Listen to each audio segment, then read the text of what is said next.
Pero vamos con nuestro tema que queremos tratar en el día de hoy, porque evidentemente la seguridad pública es el tema que más preocupa a los chilenos.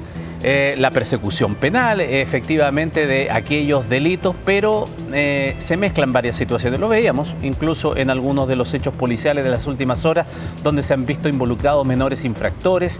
Se habla de medidas más duras, se proponen cárceles, por ejemplo, en el desierto. Se revisan también algunas circunstancias que ha llevado en las investigación en la Fiscalía, y en donde se alegan ciertas desprolijidades, a propósito, por ejemplo, de lo ocurrido con Carol Cariola.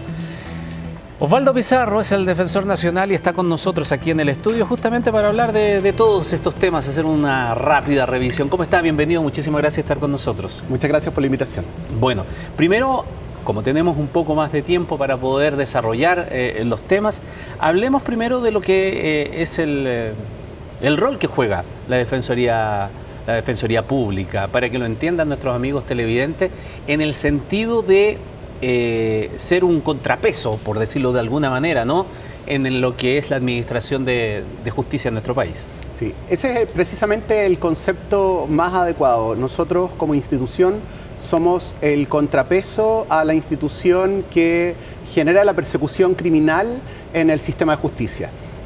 Sin la Defensoría Penal Pública no habría una institución que garantizara el debido proceso, que es una garantía constitucional, el derecho a defensa, que son elementos fundamentales para que el sistema de justicia funcione. Y aquí hay algo que es extremadamente relevante.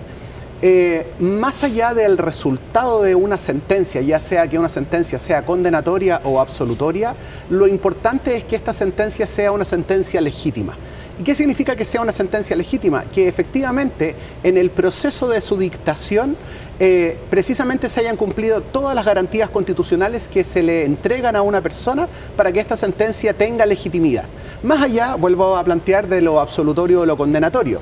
Y en ese sentido, nosotros precisamente lo que realizamos, lo que le damos cuerpo, es el cumplimiento de las garantías constitucionales que permita reforzar el Estado de Derecho. ¿Se vuelve más difícil su tarea en estos tiempos cuando hay unos vientos que soplan tal vez en dirección contraria respecto de pidiéndose penas más duras, siendo más fuerte en los castigos, pidiendo cambios de legislación y tal vez no entendiendo o cuestionando el rol que juega la Defensoría Penal Pública respecto de los implicados en delitos?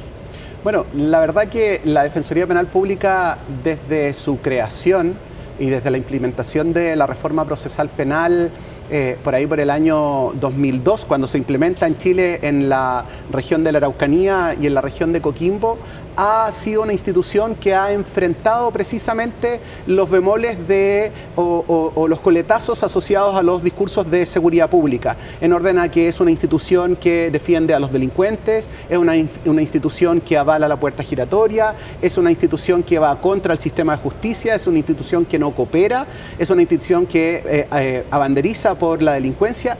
Todos elementos o discursos que están absolutamente equivocados y lejanos a la realidad, porque precisamente lo que la Defensoría Penal Pública hace es garantizar que cualquier persona, sin ningún tipo de distinción, pueda enfrentar el juzgamiento y la imputación criminal respetándose las normas del debido proceso. Eso es lo que nosotros hacemos, y eso no hace más que reforzar el Estado de Derecho y garantiza a cualquier persona, a cualquier ciudadano.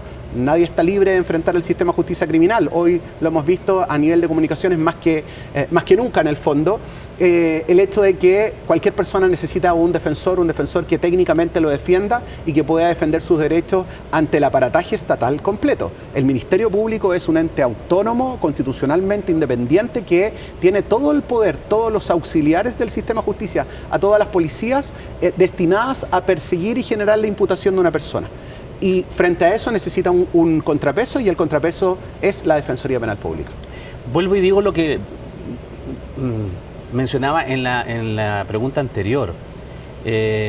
Cuando estamos en medio de un problema de seguridad pública, como todos reconocemos en nuestro país que se está enfrentando, uno suele escuchar la queja de la gente respecto de estas situaciones en donde, y esta es una frase que ya está marcada así, subrayada y grande con letra de liquidación, por decirlo de alguna manera, es que los delincuentes tienen más derechos que el resto de los ciudadanos. La verdad que esa premisa es falsa. El sistema de justicia criminal funciona bajo la lógica de equilibrios, ¿ya? Y estos equilibrios están bastante compensados dentro del sistema de justicia. Es decir, que el imputado tiene un catálogo, a la persona que se le imputa criminalmente la comisión de un delito, tiene un catálogo de derechos que efectivamente todos los intervinientes tienen el deber de respetar y particularmente los defensores plantear ante los tribunales. Pero también el Ministerio Público tiene una serie de prerrogativas en el uso de la investigación.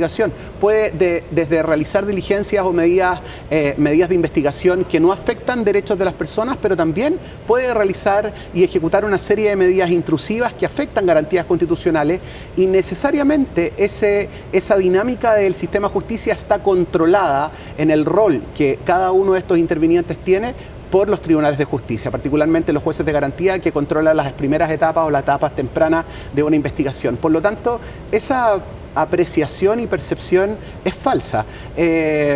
Ahora, es cierto que si nosotros comparamos el sistema criminal antiguo con la reforma procesal penal, ya 24 años de funcionamiento, evidentemente que es un sistema más garantista, pero no podemos olvidar que esta ha sido la política pública más exitosa del país en el ámbito de justicia y que incluso ha servido como elemento de copia para otros países de Latinoamérica porque es un sistema de justicia criminal que funciona bastante bien y que cumple con estándares y garantías internacionales que a Chile estaba al debe antes de su implementación.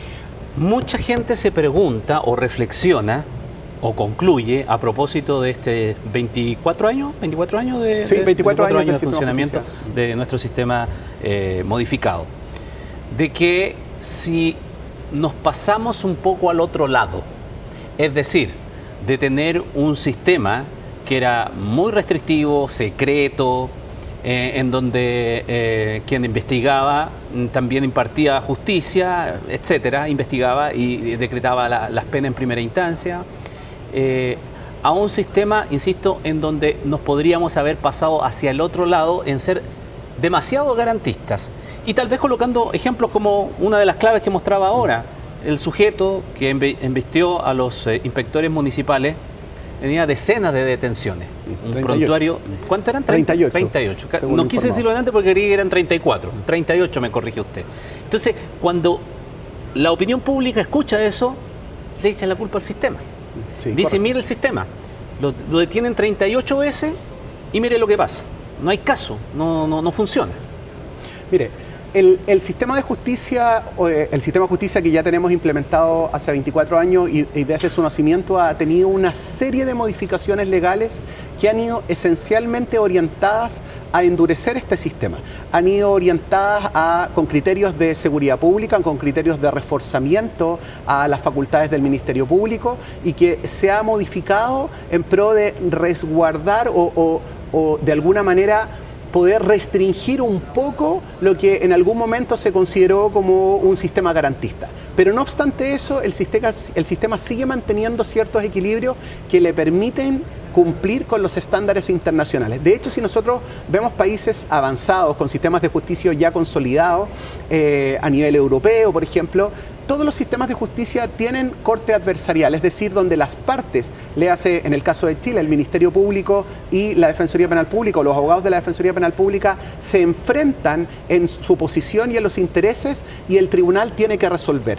Y eso es extremadamente virtuoso en el sistema de justicia y por lo tanto mi llamado más bien como representante de la institución es que es un sistema de justicia que hay que cuidar, porque precisamente no solo las cifras demuestran que no es un sistema garantista desde lo cuantitativo. Todos los discursos públicos en orden al aumento de la criminalidad, a que es un sistema donde existe la puerta giratoria, lamentablemente no tienen su correlato en los números. La tasa de prisionización, es decir, la cantidad de personas que quedan en prisión preventiva en el sistema de justicia criminal chileno es altísima. La cantidad de condenas que el sistema de justicia criminal tiene también son altísimas.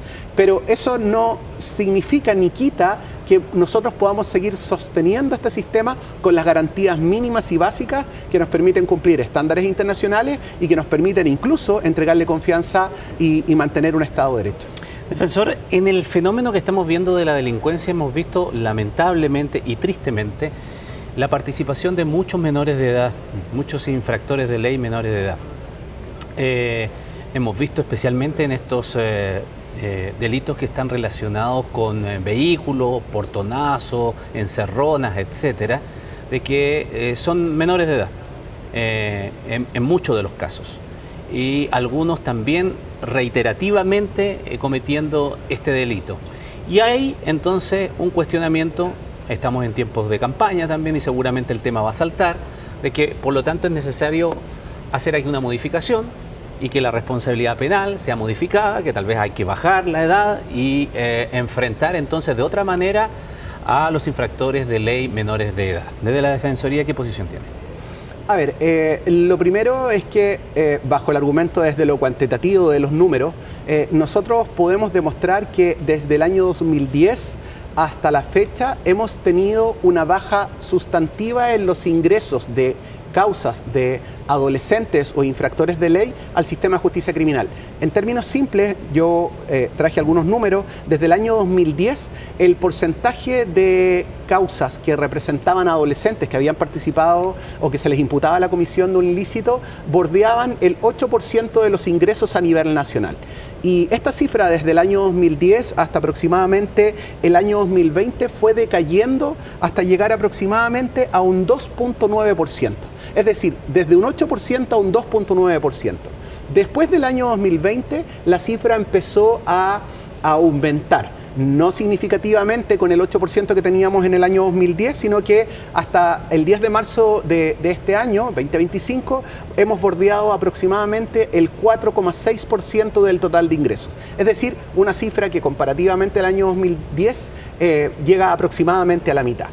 Pero no podemos desconocer como una institución seria y profesional que efectivamente existe un fenómeno particular, y es que hay dos elementos particularmente. Primero, la criminalidad organizada ha generado un impacto importante en lo que es la seguridad pública.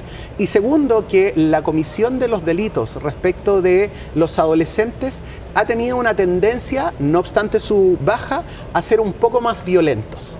Hay hipótesis, en realidad no es posible levantar específicamente cuáles son las causas de este comportamiento. Hay estudios que señalan que efectivamente la criminalidad organizada lo que busca es generar alianzas o permitir o llamar a que los menores infractores de ley sean parte integrante de estos grupos organizados. Como contrapartida reciben una cantidad de dinero importante y de esa manera contribuyan a una criminalidad organizada, que es una hipótesis factible de presentar.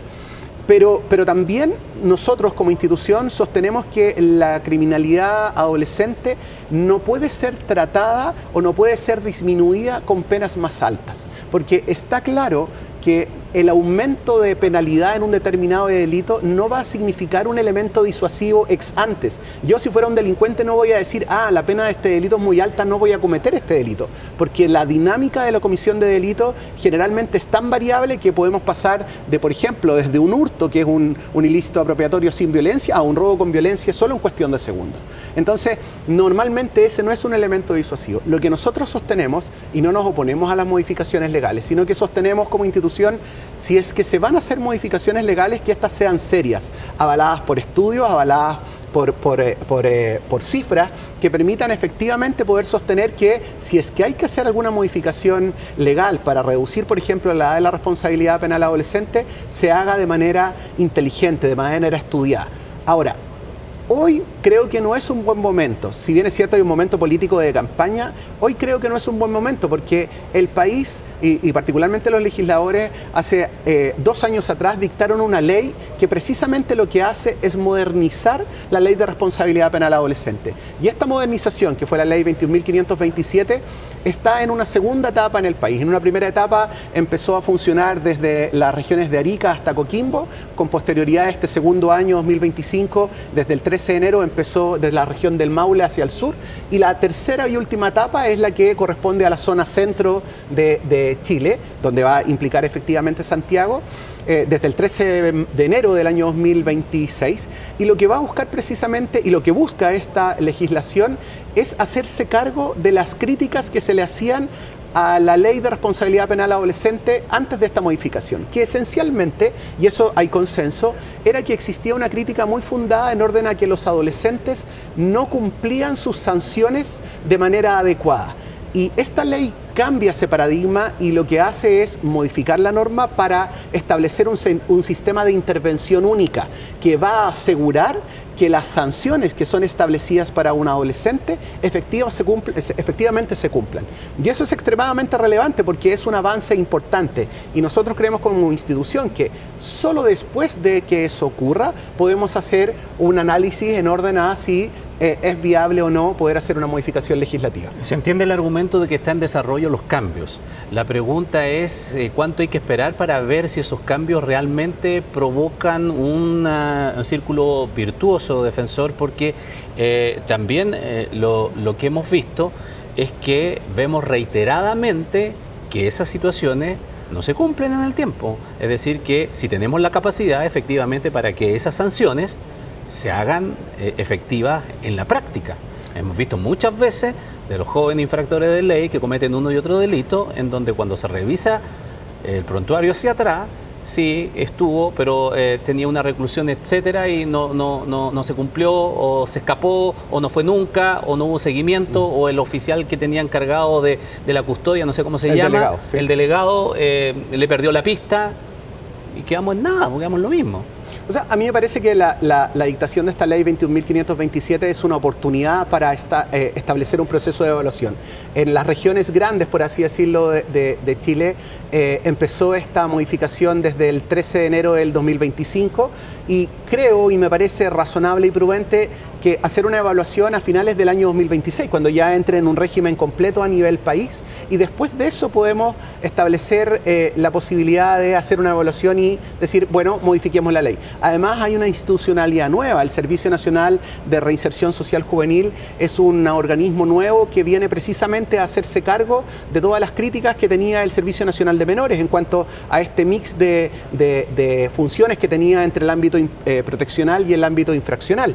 Y creo que esta nueva institucionalidad debería funcionar. Ahora, si eso no ocurre, efectivamente podemos pensar una modificación legal. Pero yo también podría invertir la pregunta y decir, entonces, está bien, hagamos la modificación, pero demuéstreme usted que efectivamente las modificaciones legales que han hecho, que han intensificado sanciones, han disminuido de manera sustancial la comisión de delitos.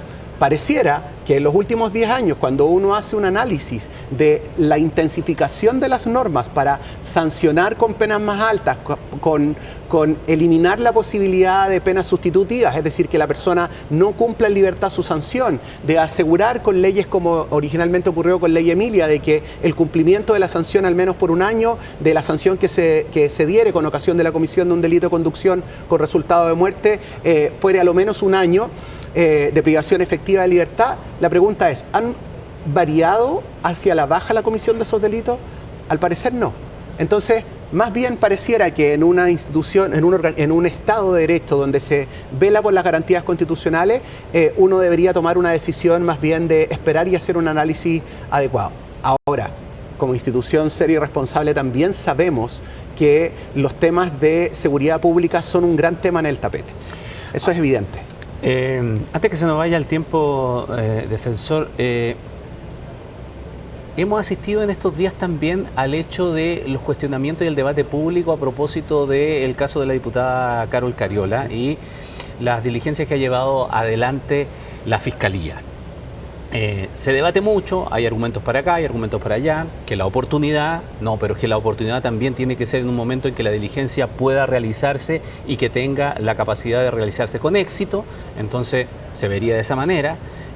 La oportunidad también dada porque las partes intervinientes no tengan conocimiento o acceso a la investigación, a la carpeta investigativa, que se cumple un plazo y por lo tanto hay que hacerlo en un tiempo determinado.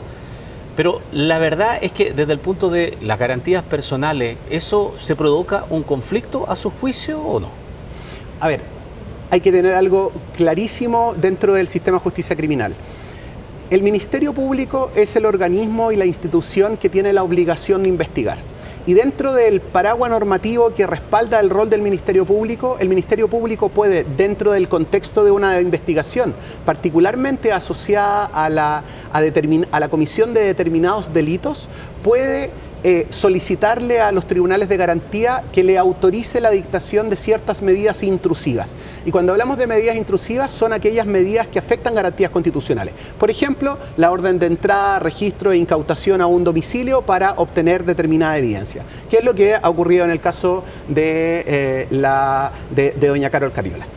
Y eso no está en cuestionamiento respecto de las facultades, pero sí lo que no podemos desconocer y que efectivamente el sistema de justicia debe conocer y debe resolver es las peticiones de la defensa en orden a si el uso de estas facultades no han significado una desviación de poder. ¿En qué sentido? En que existe naturalmente una tensión entre el respeto de garantías y el objetivo de investigar e incluso de investigar vulnerando ciertas garantías constitucionales, por ejemplo el derecho de propiedad, la inviolabilidad del domicilio. Y esa tensión, quien está obligado a resolverla para un lado o para otro son los jueces. Y por lo tanto, lo que la defensa probablemente va a realizar en este caso, porque nosotros no representamos a la señora Carol, es que vaya a promover un incidente para que el juez de garantía analice dos elementos que a mí me parecen desde lo técnico algo sustancial. La proporcionalidad de la medida en orden a si la realización de esta medida en los términos que fue realizado no existió una desproporción en la manera que fue realizado en relación a las circunstancias particulares del caso. Eso como un elemento básico y sustancial, cuyo asidero está en la Constitución Política, cuando se regulan las garantías constitucionales, ahí en el numeral 26 del artículo 19 está el principio de la proporcionalidad. Y lo segundo está asociado a si la manera en la que se realizó esta medida intrusiva mantuvo el justo equilibrio vulneratorio de la garantía protegida o sobrepasó el límite. Y eso necesariamente va a tener que ser objeto de un debate donde los tribunales son los que están llamados a resolver si se quebranta o no se quebranta ese principio de proporcionalidad. Ya, entonces, si le entiendo bien, la postura es entonces revisar cómo se realizó la situación y si se respetó esa proporcionalidad. Pero no hay una normativa expresa en nuestro país, por ejemplo, que una mujer en ese estado, una mujer parturienta, tenga que tener una excepción a una diligencia intrusiva como esta? No. ¿Así, no taxativa? Taxativamente, y lo puedo decir de manera clara, porque si no, quebrantaríamos el principio de igualdad ante la ley, en orden a que estaríamos estableciendo una diferencia de trato respecto de una persona en otra en la realización de diligencias de investigación.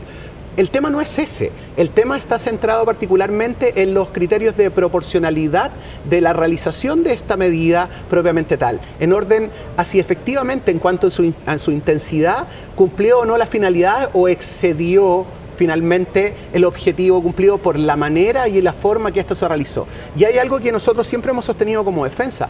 Los jueces de garantía o los tribunales de justicia en particular son los llamados única y exclusivamente a pronunciarse respecto de la nulidad o no de estas diligencias. Y me parece que ese es el quid del asunto, que se pronuncie respecto de si esta diligencia o no cumplió con los objetivos ex antes, requisitos formales, o ex post respecto de la intensidad de la vulneración de esa garantía para determinar su validez o no. Y derivado de eventualmente su nulidad, podrán venir las consecuencias de invalidación de la obtención de esa evidencia o eventualmente de una inutilizabilidad de esa información dentro del proceso investigativo. Muy bien, quedaremos a la espera de lo que se resuelva, porque precisamente eso es lo que está en disyuntiva en este instante y sometido también a la consideración de la justicia. Osvaldo Pizarro, defensor nacional, muchísimas gracias por haber venido a conversar con nosotros esta tarde. Muchas gracias a todos.